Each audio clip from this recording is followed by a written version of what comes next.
సమయాన్ని పాస్టర్ గారికి ఇద్దాము. అయ్యగారు వందనాలండి. 6:10 వరకు మీకు సమయం ఉంటుంది. వాక్య సందేశాన్ని అందజేయవలసిందిగా ఆహ్వానం. వందనాలక్క, ప్రార్థించుకుందాం. పరిశుద్ధ ప్రేమేట దయగల తండ్రి, నాయన మీ నామకు వందనాలు. మీరు మాట్లాడండి, వినగల చెవులను, గ్రహింపగల హృదయాలను మీరు మాకు ఇవ్వండి. నా నాయన మా అడుగులు పరలోక రాజ్యం వైపు స్థిరపరచబడలాగిన మరింతగా మీ వాక్యములను మా హృదయంలో యందు స్థిరపరిచి తృప్తిపరచమని, ఆ వాక్యముల ప్రకారం మేము నడుచుకుంటకు చక్కటి జ్ఞానంను మరింతగా మాకు అనుగ్రహించమని, మహిమ మీరు పొందుకొనమని యేసు నామమున ప్రార్థిస్తున్నాం మా తండ్రి, ఆమెన్. మంచిది. నాకు ఈ అవకాశాన్ని ఇచ్చినటువంటి ధనరాజ్ పాస్టర్ గారికి, అలాగనే సహకరించినటువంటి డేవిడ్ రాజన్న గారికి క్రీస్తునామమున వందనాలు తెలియజేస్తున్నాను. ప్రియమైన దేవుని యందు పెద్దలారా, ప్రభు పేరట మీ అందరికీ వందనాలు. వాక్యదానంలోకి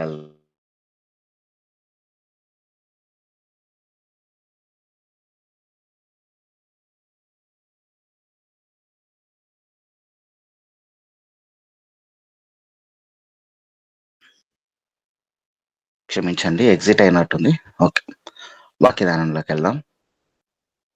గుడ్ ఫ్రైడే సందర్భంగా, అంటే మొట్టమొదటి వచనం నుంచి 7 మాటల వరకు వరుస పెట్టి లాస్ట్ వారం నుంచి చెప్పుకుంటూ వస్తున్నాము. చాలా చక్కగా చెప్పారు. దాన్ని బట్టి అందరికీ ప్రత్యేకమైనటువంటి వందనాలు. ఎందుకంటే చెప్పిన ప్రతి ఒక్కరికి ఈ దినమున ఏం జరిగింది,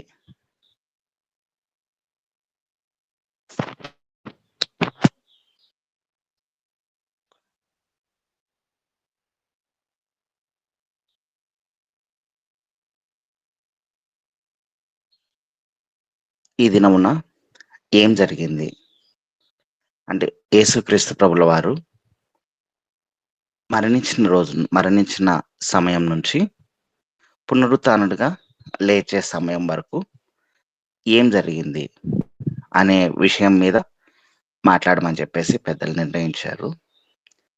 ఓకే, యేసుక్రీస్తు ప్రభుల వారు చనిపోయిన వెంటనే జరిగినటువంటి ఒక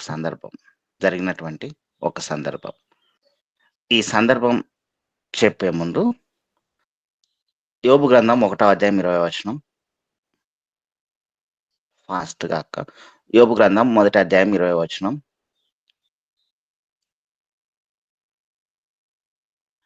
ఎవరైనా చదువుతున్నారా? యోబు గ్రంథం 1వ అధ్యాయం 20వ వచనం. అప్పుడు యోబు లేచి తన పై వస్త్రమును చింపుకొని తల వెంట్రుకలు గురిగించుకొని నేల మీద సాష్టాంగపడి నమస్కారం చేసి ఇట్లనెను, నేను నా తల్లి గర్భములో నుండి దిగంబరునై వచ్చి తిని. చాలన్నా, ఆదికాండం 37-34 వచనం.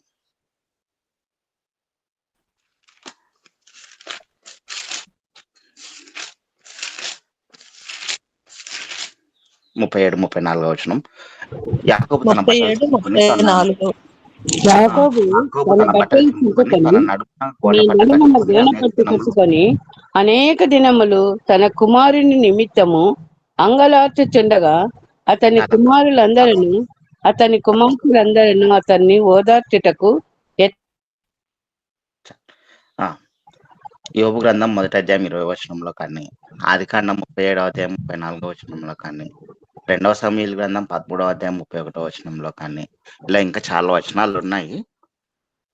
ఇక్కడ ఏం చేస్తా ఉన్నారంటే తండ్రి ప్లేస్ లో ఉన్నటువంటి వాళ్ళ కుమారులు వాళ్ళ సంతానం చనిపోగానే సమస్తం కోల్పోయినట్టు ఏకంగా బూడిదలో కూర్చున్న వాళ్ళు ఉన్నారు. ఒంటి మీద ఉన్నటువంటి బట్టలను మొత్తం చింపుకొని అంగలార్చి గట్టిగా రోధించినటువంటి సందర్భాలు ఇవి. ఇప్పుడు నేను చెప్పినటువంటి 3 సందర్భాలు, యోబు గ్రంథం ఆదికాండం కానీ, ఆదికాండం కానీ, 2వ సమూయేలు గ్రంథం కానీ, ఈ సందర్భాలు వాళ్ళ సంతానం ఏదైతే చనిపోతుందో ఇంకా అంగలారుస్తారనమాట. ఆ రోదన భయంకరమైనది. ఇప్పుడు మత్తయి సువార్త 27వ అధ్యాయం 51వ వచనం.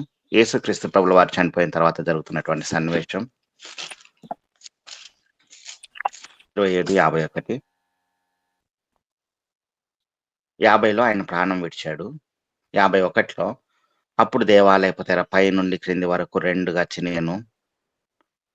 దేవాలయపు తెర చినిగిపోయింది.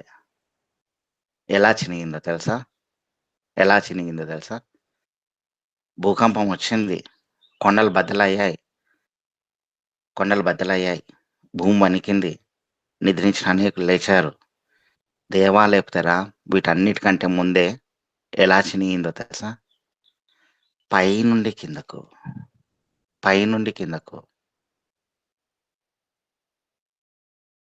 ఈ సందర్భాన్ని 2 విధాలుగా చూడొచ్చు. 1 ఆత్మీయ కోణంలో, 2 దేవుడికి కూడా మనస్సు అనేది ఉంది కదా. ఆయన సొంత కుమారుడు శిలోమానుపై చాలా వేదన నొంది ఒక్కసారిగా మరణించేసరికి ఆ మరణాన్ని దేవుడు కూడా తట్టుకోలేకపోయాడు. నా కుమారుడు మరణించాడే అని చెప్పేసి ఆ దేవాలయపు తెర ఆయన వస్త్రంగానే భావించి ఏకంగా పై నుంచి క్రింద వరకు ఆయన చించేశాడు. ఎందుకంటే 300 అడుగుల ఎత్తున్న దేవాలయపు తెరని ఏ మనిషి ముట్టుకోకుండా, కింద ఎటువంటి సమస్య రాకుండా, అంటే భూమి వణకకుండా ఫస్ట్ చినగడమే దేవాలయపు తెర. యేసుక్రీస్తు ప్రభుల వారు మరణించిన వెంటనే దేవాలయపు తెర పై నుంచి క్రింద వరకు, భూకంపం ద్వారా ఇంటి కింది నుంచి పై వరకు అయ్యేది భూకంపం ద్వారా అయితే. కానీ దేవుడి ప్రమేయం ఉంది కాబట్టి ఒక్కసారిగా పైనుంచి క్రింద వరకు అలా చినిగిపోయింది. ఇక రెండవ కోణం వచ్చేసరికి ఇదే వచనానికి దేవాలయపు తెర చినిగిపోవడానికి ఇప్పుడు దేవుడికి మనకి మధ్య ఇక ఏ అడ్డు లేదు. డైరెక్ట్‌గా ముఖాముఖిగా ప్రధాన యాజకులతోనూ సంబంధం లేకుండా డైరెక్ట్‌గా మనం మాట్లాడొచ్చు అనేది మనందరికీ తెలిసినదే. అయితే ఈ మరణాన్ని దేవుడు కూడా అంటే ఈయన చేయి చాపి నా దేవా నన్నెందుకు చేయి విడిచితివి అని చెప్పేసి ఈయన అన్నాడు చూడు. ఆయన కూడా తట్టుకోలేకపోయాడు. ఆయన కూడా చూపించాలి కదా ఆయన ఫీలింగ్. తండ్రి అయిన దేవుడు ఆయన ఈయన మీద ఉన్నటువంటి ప్రేమను చూపించాలి కదా. ఎంత భయంకరంగా ఉంటుందంటే ఎందుకంటే ఈ మాట ఎందుకు చెప్తా ఉన్నానంటే, మనకు ద్రాక్ష తోట సందర్భం గురించి వాక్యం ఉంటుంది. ఇక్కడ మత్తయి సువార్త 21వ అధ్యాయము, ఇక్కడ 21వ అధ్యాయంలో 33వ వచనం ఒకసారి చూడండి. వచనాలు ఎక్కువ ఉంటాయి, ఫాస్ట్‌గా చెప్తాను. 33వ వచనం. ఒక ఉపమానం ఉంది. ఆ ఉపమానంలో ఒక ద్రాక్ష తోట యజమాని ద్రాక్ష తోటను నాటిస్తాడు. దాని గుత్త కోసమని పంపిస్తేను, పండ్ల కాలం సమీపించినప్పుడు 34వ వచనంలో పండ్లలో తన భాగం తీసుకొని వచ్చుటకు ఆ కాపుల యొద్దకు తన దాసుని వాళ్ళు ఒక్కొక్క దాసుని కొంతమందిని కొడతారు, కొంతమందిని అవమానిస్తారు, కొంతమందిని గెంటేస్తారు. ఇలా అన్ని చేస్తే ఆ యజమానుడు ఏం చేస్తాడంటే, ఇప్పుడు నా కుమారుని పంపిస్తాను, వీళ్ళు సన్మానిస్తారేమో అని చెప్పేసి కుమారుని పంపిస్తే, కుమారుని ద్రాక్ష తోట వెలుపలికి తీసుకెళ్ళి, ఈ ఉపమానం దేనికి సంబంధం అంటే, యెరూషలేం బయట యేసుక్రీస్తు ప్రభుల వారిని చంపుతారు చూడండి. అలాగనే ద్రాక్ష తోట వెలుపల కుమారుణ్ణి చంపేసి ఇక యజమానునికి ఇక ఎవరు లేరు కదా, ఇక మాకే ఈ ఆస్తి దక్కుతుంది కదా అనే ఉద్దేశంతో ఇక్కడ తోటలో పనిచేసే వాళ్ళు అనుకుంటే 41వ వచనం. అందుకు వారు ఆ దుర్మార్గులను కఠినంగా సంహరించి వాటి కాలంలో యందు తనకు పనులను చెల్లించినట్టు ఇతర కాపులకు ఆ ద్రాక్ష తోట గుత్తకిచ్చినని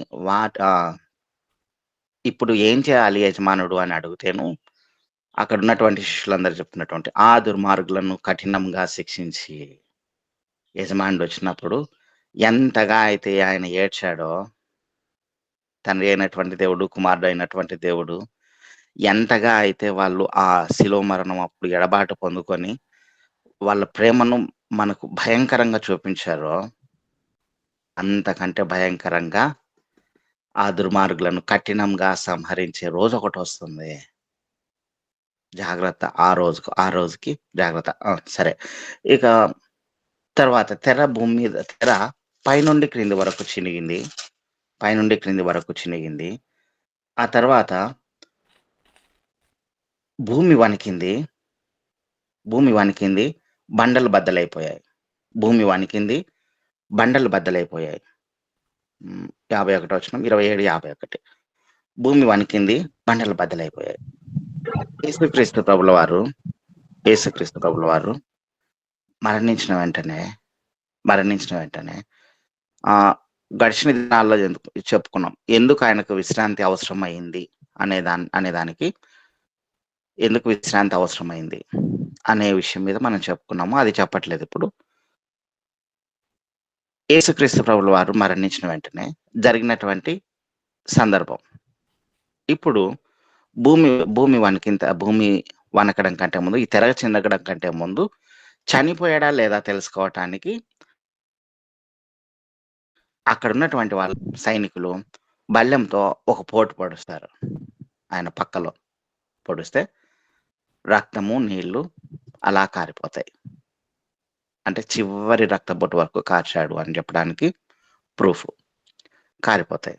ఓకే, ఈయన ఆల్రెడీ ప్రాణం విడిచాడు అని చెప్పేసి డిసైడ్ అయిపోతారు. ఇక్కడ దేవాలయపు తెర చినుగుతుంది. ఆ తర్వాత భూమి బద్దలవుతుంది. భూమి వణుకుతుంది.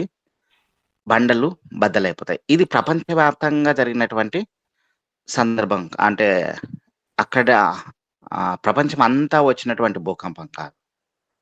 ప్రపంచమంతా వచ్చినటువంటి భూకంపం కాదు. ఆ ప్రాంతంలో మాత్రమే వచ్చినది. అక్కడ ఆయన ప్రాణం విడిస్తేనే అలా జరుగుతుంది. జరిగి అక్కడ ఏం జరిగింది? వీళ్ళు ఆ తర్వాత వచనాల్లో అరిమతయి యోసేపు వచ్చి ఆయన శరీరాన్ని తీసుకోవడానికి పిలాతు దగ్గరికి వెళ్తాడు. కానీ ఈ కొద్ది గ్యాప్లో అరిమతయి యోసేపు వీళ్ళు తీసుకునే గ్యాప్లో వెంటనే ఆయన ప్రాణం ఎప్పుడైతే విడిచిన వెంటనే జరుగుతున్నటువంటి సందర్భం ఆయన 1 పేతురు 4వ అధ్యాయం 6వ వచనం ఒకసారి చూడండి. 1 పేతురు 8వ అధ్యాయం 1 పేతురు 4వ అధ్యాయం 6వ వచనం. 4వ అధ్యాయం 6వ వచనం. మృతులు శరీర విషయంలో మానవ రీత్యా తీర్పు పొందినట్లు ఆత్మ విషయంలో దేవుని బట్టి జీవించినట్లు వారికి కూడా సువార్త ప్రకటింపబడెను. ఎవరికి సువార్త ప్రకటింపబడింది? మృతులకు సైతం సువార్త ప్రకటింపబడింది. ఎప్పుడు ప్రకటింపబడింది? మృతులు శరీర విషయంలో మానవ రీత్యా తీర్పు పొందినట్లు ఆత్మ విషయంలో దేవుని బట్టి జీవించినట్లును వారికి కూడా సువార్త ప్రకటింపబడెను. ఎప్పుడు ప్రకటింపబడింది? ఎప్పుడు ప్రకటింపబడిందంటే ఆయన చనిపోయి ఆత్మను తండ్రికి అప్పగించేశాడు. ఆత్మవశుడుగానే శరీరం ఇక్కడ ఉండిపోయింది. కానీ ఆత్మవశుడుగానే అలానే మృతుల లోకానికి అంటే పాతాళానికి వెళ్ళాడు. ఈ పాతాళం ఎలా ఉంటుందంటే అలా భూమి లోపలికి వెళ్తే నాకు అర్థమైన విధానంలో చెప్తాను. పాతాళం 2 భాగాలు. 1 పరదేశు, 2 పాతాళం. 2 పార్కింగ్ ప్లేస్ల మాదిరే. పరదేశు, నరకం అంటే పాతాళం అనేది ఒకటి అందులో భాగం. ఈ పరదేశులో అంతకుముందే మరణించినటువంటి నీతిమంతులు ఆదికాండం మొదలుకొని ఇప్పుడు యేసుక్రీస్తు ప్రభుల వారి వరకు, అంటే యోహాను గారి వరకు ఎవరైతే ముందుగా మరణించారో వారందరూ, క్రీస్తు కంటే ముందుగా మరణించారో వారందరూ అక్కడ రెస్ట్ తీసుకుంటుంటారు దేవుని యందు అని చెప్పేసి. దాన్ని అబ్రహాము రొమ్ము అని కూడా అంటారు. అబ్రహాం రొమ్ము కూడా అని అంటారు. ఆ ప్లేస్‌లోకి ఇప్పుడు యేసుక్రీస్తు ప్రభుల వారు వెళ్ళి ఆత్మవశుడుగా వెళ్ళాడు అని చెప్పడానికి మొదటి పేతురు 4:6 సరిపోయింది కదా! ఇంకొక వచనం మొదటి పేతురు 3వ అధ్యాయం 20వ వచనం ఒకసారి చూడండి. మొదటి పేతురు 3వ అధ్యాయం 20వ వచనం. ఇక్కడే దేవుని దీర్ఘశాంతం ఇంకా దేవుని కనిపెట్టుచున్నప్పుడు దీర్ఘశాంతము ఇంకా కనిపెట్టుచుండినప్పుడు పూర్వము నోవాహు దినములలో ఓడ సిద్ధపరచబడుచుండగా అవిధులైన వారి యొద్దకు అనగా చెరలో ఉన్న ఆత్మల యొద్దకు ఆయన ఆత్మరూపిగానే వెళ్ళి వారికి ప్రకటించెను. ఆ ఆమేన్. చెరలో ఉన్న ఆత్మల యొద్దకు ఈ చెరలో ఉన్న ఆత్మల యొద్దకు ఆత్మరూపిగానే వెళ్ళి ఆయన ప్రకటించెను. ఎప్పుడు వెళ్ళాడు అంటే ఇప్పుడే. బయట ఇంకా ఆయన అరిమతెయ యోసేపు అదంతా ఇంకా జరగాలి. ఆయన పని ఆయన చేసుకుంటూ వెళ్తా ఉన్నాడు. చెరలో ఉన్న ఆత్మల యొద్దకు ఆయన ఆత్మరూపిగా వెళ్ళి, ఇదిగో అబ్రహామా, ఇదిగో ఇస్సాకు, ఇదిగో యాకోబు, ఇదిగో దావీదు అని చెప్పేసి, ఇదిగో యోబు, ప్రతి ఒక్కరికి నేను మీ అందరి కొరకు మీరు ఏ దినమైతే నా కోసం కనిపెట్టుకొని ఉన్నారో చిన్నప్పటి నుంచి ధర్మశాస్త్రం మొదలుకొని మోషే గారు మొదలుకొని అప్పటి నుంచి ఎవరెవరైతే నా దినాన్ని చూడాలని చెప్పేసి ఎదురు చూస్తా ఉన్నారో మీ అందరి కొరకు ఇదిగో మీ అందరినీ విడుదల చేయుటకు నేను ఇక్కడికి వచ్చేసాను. వాళ్ళేం బందీలంటే పరదేశంలో ఉన్నారు. పరలోక రాజ్యం ఇంకా చేరలేదు అనేది. యేసుక్రీస్తు ప్రభుల వారు వెళ్ళిన తర్వాత అక్కడ ఆయన ఇవన్నీ వాళ్ళకి సువార్తను నా ద్వారా మాత్రమే రక్షణ కలుగుతుందని వారికి కూడా చెప్పేయాలి. చెప్పేసిన తర్వాత ఆత్మవశుడుగా చెరలో ఉన్న ఆత్మల యొద్దకు ఆయన ఆత్మరూపిగానే వెళ్ళి వారికి ప్రకటించెను.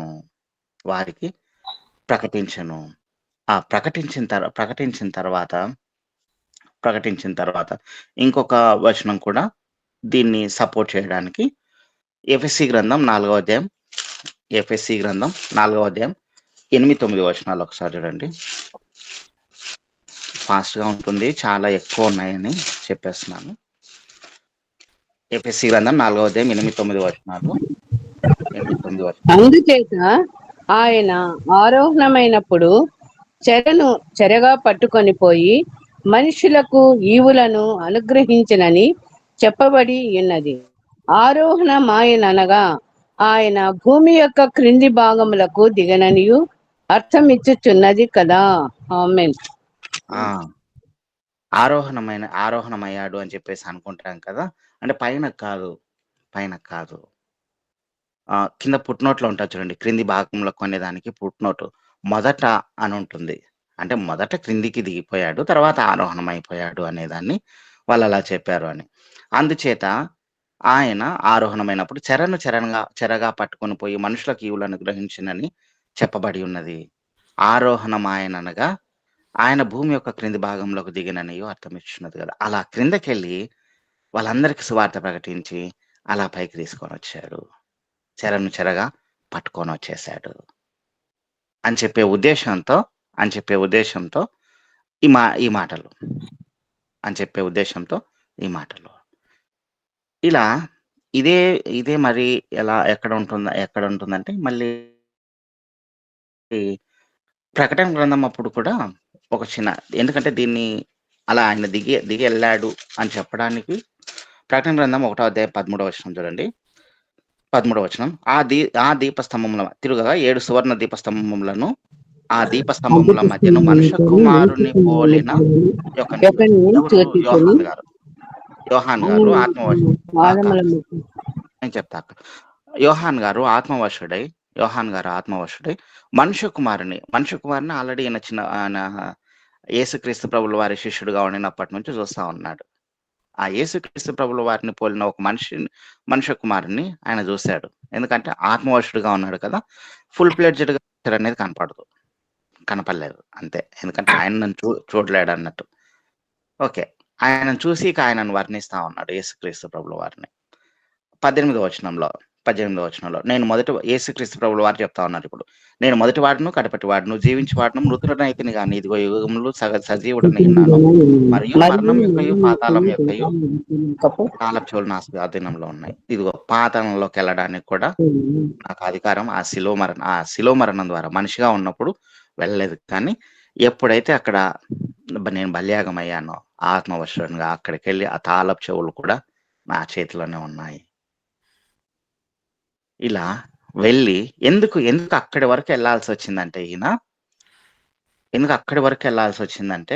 ఒక చిన్న వచనం చూసి అపొస్తల కార్యంలో 3వ అధ్యాయం 24వ వచనం.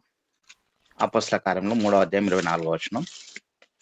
3:24. మరియు సమూయేలు మొదలుకొని ఎందరు ప్రవక్తలు ప్రవచించిరో వారందరూ ఈ దినమును గూర్చి ప్రకటించిరి. ఎందరు ప్రకటించినారు? ఎందరు ప్రకటించారు అంటే ఈ పైనే ఉంటుంది. 18వ వచనంలో అయితే దేవుడు తన క్రీస్తు శ్రమపడునని సమస్త ప్రవక్తల నోట ముందుగా ప్రచురపరిచిన సమస్త ప్రవక్తల నోట ప్రచురపరిచిన ప్రతి ప్రవక్త ఏదో ఒక సందర్భంలో క్రీస్తుని గురించిన అంటే క్రీస్తు శ్రమపడుననే వచనాలు చెప్పుకుంటూ వచ్చారు. ఎక్కడో ఒక చోట కొన్ని రాయబడి ఉంటాయి, కొన్ని రాయబడి ఉండకపోవచ్చు అంతే. ప్రతి ప్రవక్త చెప్పుకుంటూ వచ్చారు. మరి ఇలాంటి ప్రవక్తలను దేవుడు వదిలేస్తాడా? వాళ్ళలాగా అక్కడ పరదేశంలోనే ఉంటే ఫస్ట్ అక్కడికి వెళ్ళాడు. ప్రతి ప్రవక్త అబ్రహాం మొదలుకొని ఆయన ఆల్రెడీ యూదులతో ఒకసారి అంటాడు కదా, అబ్రహాం కంటే ముందున్నటువంటి వాడు నేను, అబ్రహాం కూడా నా దినం కోసం ఎదురు చూస్తా ఉన్నాడు అని చెప్పేసి అంటాడు చూడు. అలా ప్రతి ఒక్కరూ ఆయన కోసం ఎదురు చూస్తా ఉంటే ఈ సిల్వలో ఎప్పుడైతే ఆయన ప్రాణం వచ్చాడు వెంటనే కిందకి వెళ్ళిపోయాడు. ఇప్పుడండి మత్తయి 27 51వ వచనం.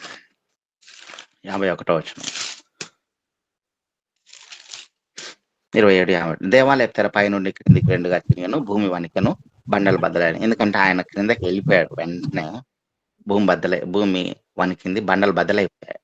ఆయన వెళ్ళే విధానాన్ని చూస్తే బండలు బద్దలైపోయాయి. ఆ తర్వాత సమాధులు తెరవబడెను, నిద్రించిన అనేక మంది పరిశుద్ధుల శరీరములు లేచెను. వాళ్ళందరినీ చెరగా పట్టుకొని వచ్చాడు కదా.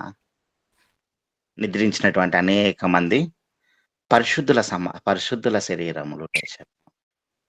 ఎవరి పరిశుద్ధులు అంటే అక్కడ ఉన్నటువంటి, అంటే ఆ క్రింద ఉన్నారు చూడండి మన పితరులు. ఎవరి గురించి అయితే మనం గొప్పగా దేవుని గురించిన జ్ఞానం గురించి చెప్పేటప్పుడు వాళ్ళ గురించి చెప్తామో వాళ్ళందరినీ అలా తీసుకొని వచ్చి చూపించాడు అన్నమాట జనాంగాన్ని అందరికీ. ఇది జరిగింది. దీని తర్వాత ఇప్పుడు అరిమతయి యోసేపు ఇది ఇలా జరుగుతా ఉంటే ఇంకొక విధానంలో సాతాన్ గాడి క్రియ కూడా మొదలైపోతా ఉంది. అది ఒక 2 minutes మళ్ళీ చెప్తాను. సాతాన్ గాడి క్రియ కూడా మొదలైపోతుంది. ఆ సాతాన్ గాడి క్రియ మొదలయ్యే కంటే ముందే యేసుక్రీస్తు ప్రభుల వారిని శరీరాన్ని భద్రపరచడానికి మొత్తం ఆయన శ్రమపడిన విధానము ఆల్రెడీ వివరించుకున్నాం. శ్రమపడిన విధానాన్ని ప్రతి ఒక్కరికి భయం అంటుకున్నది. ఎందుకు భయం అంటుకున్నది అంటే రోమీలు సిలువ వేసే విధానం ఎందుకు సిలువ వేస్తారంటే వాళ్ళ రాజ్యాన్ని ఎవరైనా కొత్త రాజ్యం పెడతామని చెప్పి వచ్చినారు అంటే వాళ్ళు ఖచ్చితంగా శిలువ మరణమే. ఇంతకుముందు చెప్పుకున్నాం శిలువ మరణమే. ఆ టైప్లో ఆ శరీరాలను ఏం చేస్తారంటే ప్రాణం పోయిందా అక్కడే వదిలేస్తారు. ఇంకా ప్రాణం పోయిందా అక్కడే వదిలేస్తారు. శిలువ మీదనే వదిలేస్తే అక్కడే కాకులు, గద్దలు, పక్షులు ఇవన్నీ వాటిని పొడుచుకొని తినేస్తాయి. ఇది సత్యమే. అవన్నీ పొడుచుకొని తినేస్తాయి అంతే. అలానే వదిలేస్తారు. ఎందుకు అలా వదిలేస్తారంటే ఇంకొకడెవ్వడు ఇంకో రాజ్యాన్ని మేము స్థాపించడానికి వస్తున్నామని చెప్పకూడదనమాట. వాళ్ళ రాజ్యానికి వ్యతిరేకంగా రాకూడదు అనే ఉద్దేశం. ఇది. అలా వదిలేస్తారు. ప్లస్ ఇక ఎవరు కూడా దగ్గరికి రాకూడదు. ఆయన శరీరాన్ని అడగకూడదు అని చెప్పే ఉద్దేశంతో. అరిమతయి యోసేపు కూడా యోహాను సువార్త 19:38 వచనం ఒకసారి చూడండి. యోహాను సువార్త 19:38 వచనం.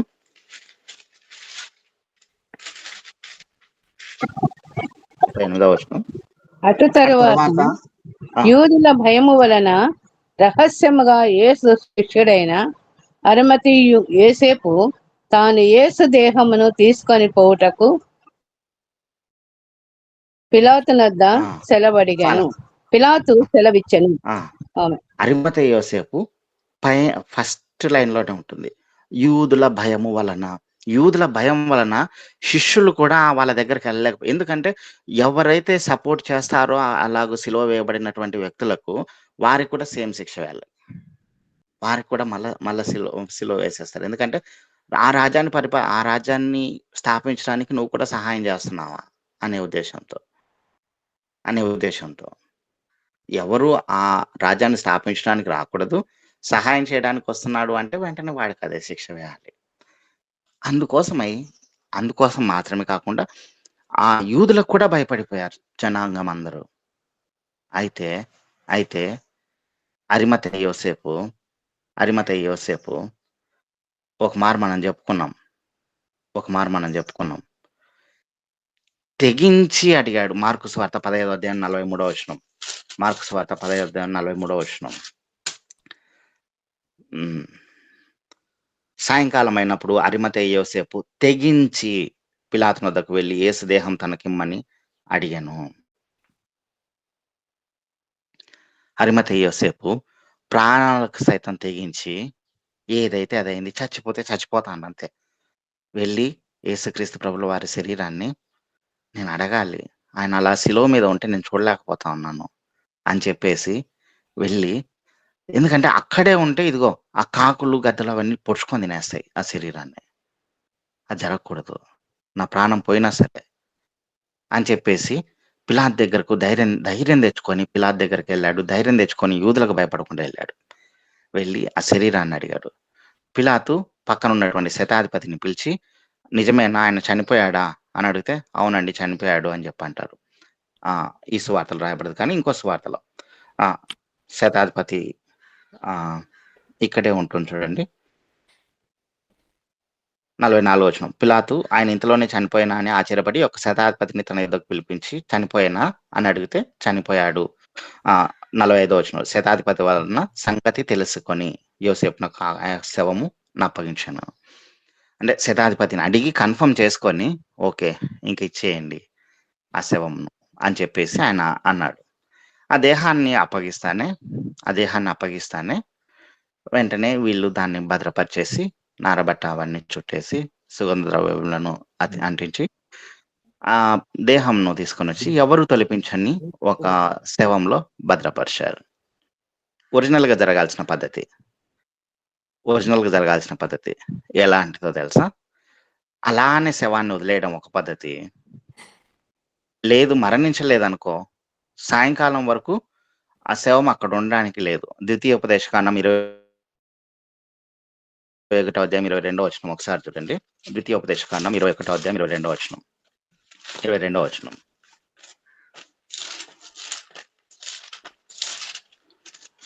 అధ్యాయం 22వ వచనం. మరణశిక్షకు తగిన పాపం ఒకటి చేయగా అతని చంపి మ్రాను మీద వేలాడదీసిన ఎడల అతని శవము రాత్రివేళ ఆ మ్రాను మీద నిలవకూడదు. వేలాడదీయబడిన వాడు దేవునికి శాపగ్రస్తుడు గనుక నీ దేవుడైన యెహోవా స్వాస్థ్యంగా నీకు ఇచ్చిన దేశమును నీవు అపవిత్రపరచకుండాన్నట్లు అగత్యముగా ఆ దినమున వానిని పాతిపెట్టవలెను.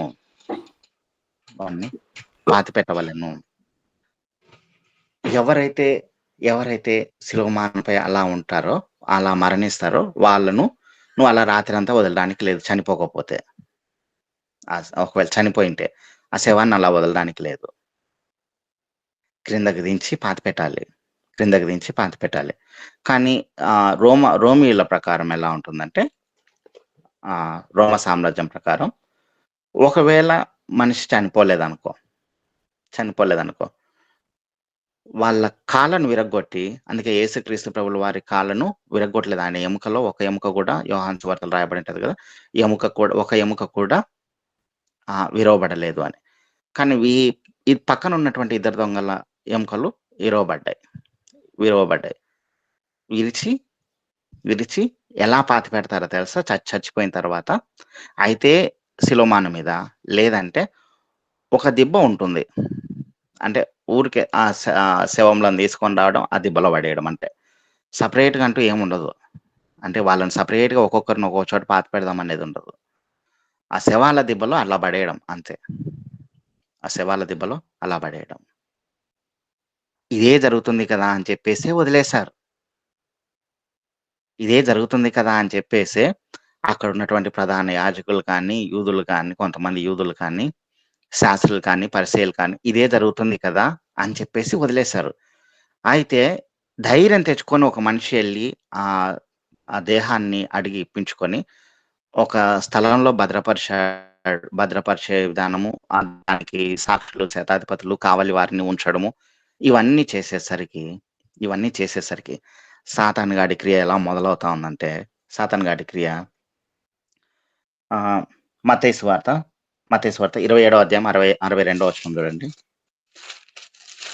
27:62. మరునాడు అనగా సిద్ధపరచు దినమునకు మరుసటి దినమున ప్రధాన యాజకులను పరిసయ్యులను పిలాతు నద్దకు కూడి వచ్చి, ఆమేన్. చదవక్క. అయ్యా, అయ్యా ఆ వంచకుడు సజీవుడై ఉండినప్పుడు 3 దినములైన తరువాత నేను లేచెదనని చెప్పినది మాకు జ్ఞాపకమున్నది. కాబట్టి 3వ దినము వరకు సమాధిని భద్రము చేయని ఆజ్ఞాపించుము. వాని శిష్యులు వచ్చి వానిని ఎత్తుకొని పోయి ఆయన మృతులలో నుండి లేచినని ప్రజలతో చెప్పుదురేమో.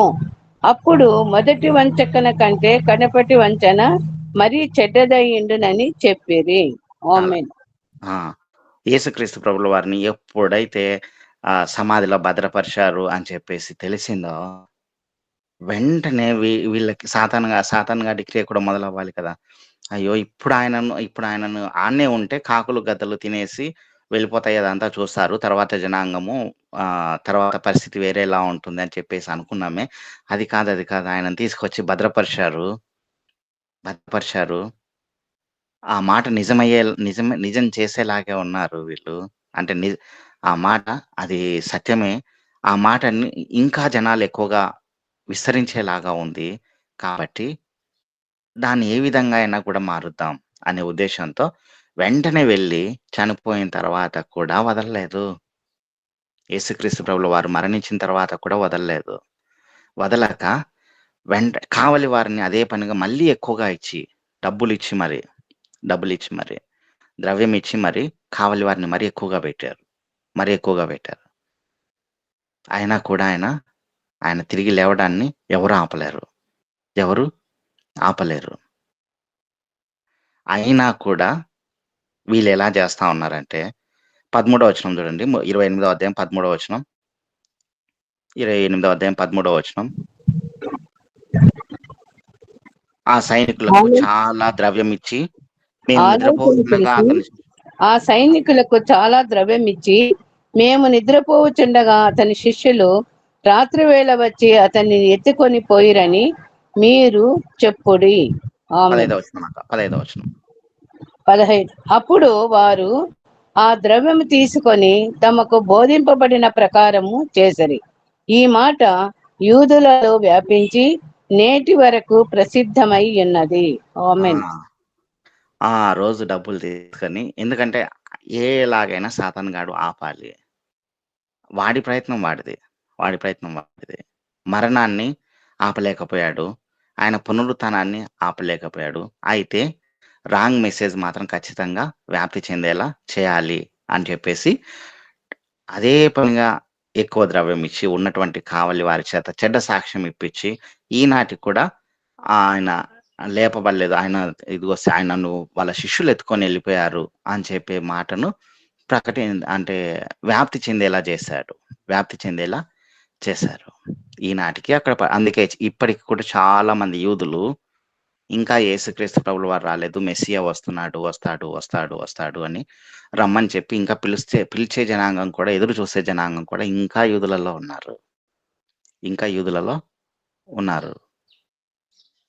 యేసుక్రీస్తు ప్రభుల వారి జననం ఆపటానికి, మరణం ఆపటానికి, పునరుత్థానం ఆపటానికి సాయశక్తులా సాతానుగాడు ప్రయత్నం చేశాడు. సాతానుగాడు ప్రయత్నం చేస్తూనే ఉన్నాడు. ఇలా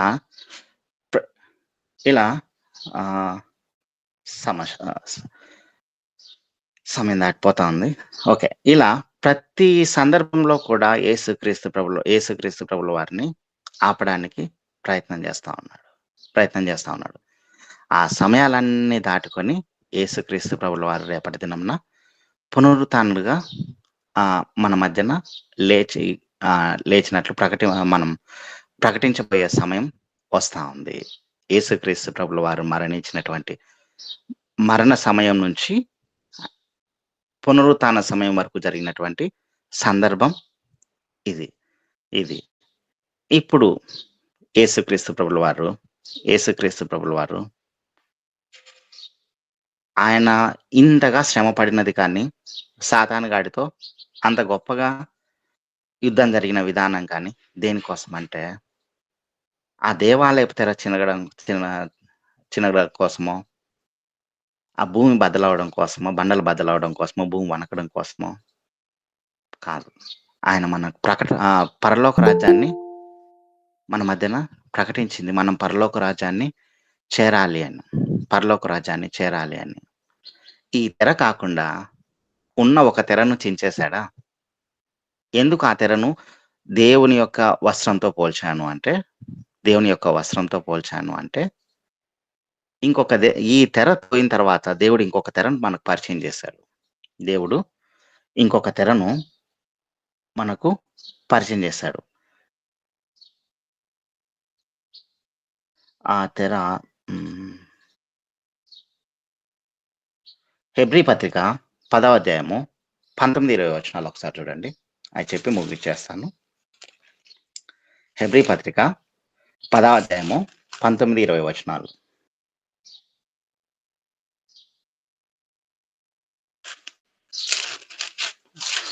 సహోదరులరా, యేసు మన కొరకు ప్రతిష్ఠించిన మార్గమున, అనగా నూతనమైనదియు జీవమగలదియు ఆయన శరీరం అను తెర ద్వారా ఏర్పరచబడినదియు అయిన మార్గమున ఆయన రక్తం వలన పరిశుద్ధ స్థలమునందు ప్రవేశించుటకు మనకు ధైర్యం కలిగి ఉన్నది. సహోదరులారా, యేసు మన కొరకు ప్రతిష్ఠించిన మార్గం అనగా నూతనమైనదియు జీవం గలదియు ఆయన శరీరము అను తెర ద్వారా ఏర్పరచబడినదియునైనా మార్గమున ఆయన రక్తం వలన పరిశుద్ధ స్థలం నందు ప్రవేశించుటకు మనకు ధైర్యం కలిగి ఉన్నది అనుకుంటాను. యేసుక్రీస్తు ప్రభుల వారి ద్వారా ఆయన శరీరం అనే ఆ తెర ద్వారా మనం ఇప్పుడు దేవుని యొక్క సన్నిధానంలోనికి, అంటే పరలోక రాజ్యంలోనికి అడుగు పెడతాం. కాబట్టి ఆయన శరీరానికి సాదృశ్యమైన ఆ తెరను మనము అంటిపెట్టుకొని జీవించాలి. ఆ తెర ద్వారా మనం పరలోక రాజ్యాన్ని చేరటానికి ప్రయత్నం చేయాలి. ఆ తెరకు దూరంగా ఉండి మనం ఏం చేయలేం. దేవాలయపు తెరను తీసేసి దేవుడు యేసుక్రీస్తు ప్రభుల వారి యొక్క శరీరం అనే తెరను మనకు ఉంచారు. ఆ తెర ద్వారా లోపలికి వెళ్దాం. లోపలికి వెళ్ళి పరలోక రాజ్యాన్ని పొందుకుందాం. దేవుడి కొద్ది మాటలు దీవించును గాక. ఆమేన్. ప్రేమయే తానై నిలిచి ప్రేమోక్తులనే పలికి ప్రేమనగరుకు చెలియే ఆ ప్రేమామృతధారలు చిందిన మన యేసుకు సమమెవరు? ప్రేమామృతధారలు చిందిన మన యేసుకు సమమెవరు? శనియే వెడలిపోయే. సాధారణంగా మనుషులు చనిపోతారు. చనిపోయిన వాడు ప్రసంగి గ్రంథములో ఏ పని చేయడు.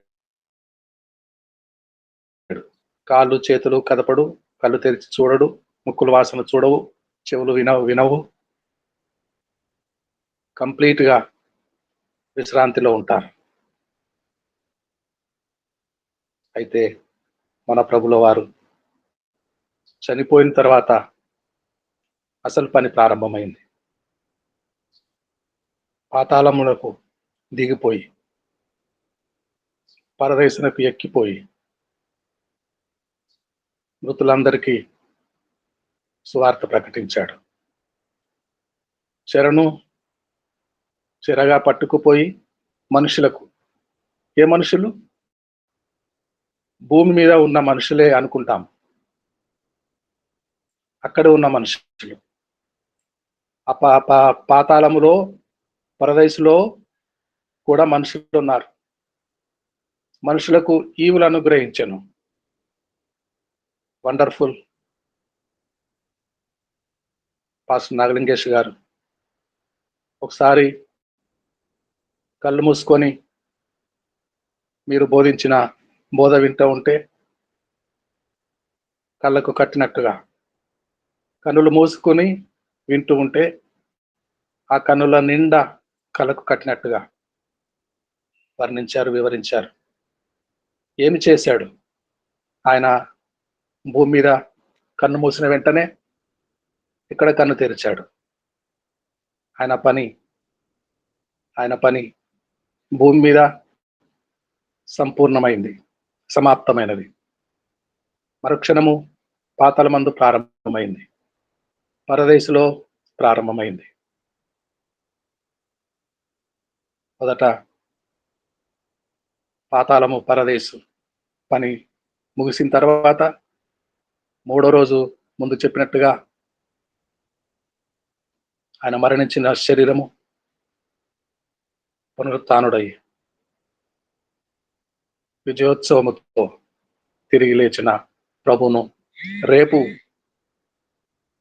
రేపు ఆరాధిస్తాను. దేవునికి స్తోత్రం కలుగును గాక. God bless you my dear friend. Pastor Nagalingesh గారికి హృదయపూర్వకమైన ధన్యవాదాలు తెలియజేస్తూ, జాన్సన్ గారు చిన్న మాట ప్రార్థన చేస్తారా? పరిశుద్ధుడా నాయన నీకే స్తోత్రం ప్రభు అని వందనాలయ్యా. గొప్ప దేవుడా, మహాదేవుడా, సర్వవంతుడ, సర్వాధికారి నాయన నీకే వేలాది వందనాలు నాయన. ఇదిగో నా తండ్రి, నీ కుమారుని ప్రభు పంపిన నాయన ప్రభా, మా పట్ల చూపించిన యొక్క ప్రేమ నాయన నీకే మహిమ, నీకే ఘనత నాయన. నాయన నీకే స్తోత్రం. ఇదిగో నాయన పంపిన యావత్ ఉద్దేశం అంతా కూడా నెరవేర్చినైనా నీ నామానికి మహిమ తెచ్చే రీతిలో ప్రభాన నాయన ప్రభ విడవబడిన ప్రభ ఎడబాటు కలిగిన మమ్మల్ని ప్రభ తిరిగి చేర్చుకున్నట్టుకు నువ్వు చూపించిన మహా అధికితమైన ప్రేమ కలిగిన నీ గొప్ప మనసుకి నీకే మహిమనైనా, నీకే స్తోత్రం ప్రభు అని పొందన నా తండ్రి, నా ప్రియ ప్రభునైనా. ఇదిగో నాయనా, మీట్లో ఉన్న మా అందరం, మా ఆత్మలందరూ కూడా నీ యందు ఇంకా ఆనందించడానికి మేము కూడా ఒక దినాన ప్రభునైనా ఏసయ్య దాని అటువంటి కన్ఫర్మేషన్ అని ప్రభు, నీ దగ్గరికి మేము కూడా వస్తామని కన్ఫర్మేషన్, అటువంటి జీవితాల ప్రభు, బ్రతికే యోగ్యత, ధన్యత ప్రభున మీట్లో ఉన్న మా అందరికి కూడా దయచేయండి. దేవానికి స్తోత్రం ప్రభు అని పొందిన వాక్యం వివరించిన నీ దాసుల్ని ప్రభు జ్ఞాపకం చేసుకుని నన్ను ఈ మీటిని నడిపిస్తున్న దాసుల్ని జ్ఞాపకం చేసుకుని దీవించు. మీట్లో ఉన్న మమ్మల్ని, మా కుటుంబాన్ని, నన్ను యావత్తు సారథ్య సంఘమును ప్రభుత్వం దీవించమని, అభిషేకించమని యేసు పరిశుద్ధ నామములో స్తుతించి అడిగి వేడుకుంటున్నాను తండ్రి. ఆమేన్. ఆమేన్. ప్రభు నేర్పిన ప్రార్థనతో ఈ తెలుగు సభ ఇంతటితో ముగించుకుంటున్నాము. ప్రభు నేర్పిన ప్రార్థన. పరలోకమందున్న మా తండ్రి, నీ నామం పరిశుద్ధపరచబడును గాక. నీ చిత్తము పరలోకమందు నెరవేరునట్లు మా అన్న ఆధారం నేడు మాకు దయచేయండి. మా ఎడల అపరాధము చేసిన వారిని మమ్మల్ని శోధనలను నిదానము శక్తి మా నిరంతరం నీవే ఉన్నావు తండ్రి. ఆమేన్. ఆమేన్. రండి, ఇప్పుడు ఆశీర్వాదంతో ఈ తెలుగు సభ ముగించబడుతుంది. పాస్టర్ నాగలింగేష్ గారు ఆశీర్వాదం విడుదల చేయండి.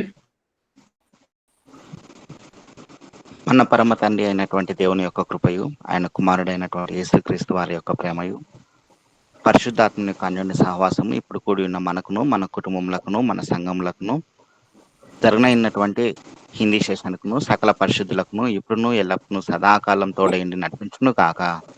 ఆమేన్. అందరికీ వందనాలండి. అందరికీ వందనాలండి. అందరికీ వందనాలు. Dear friends,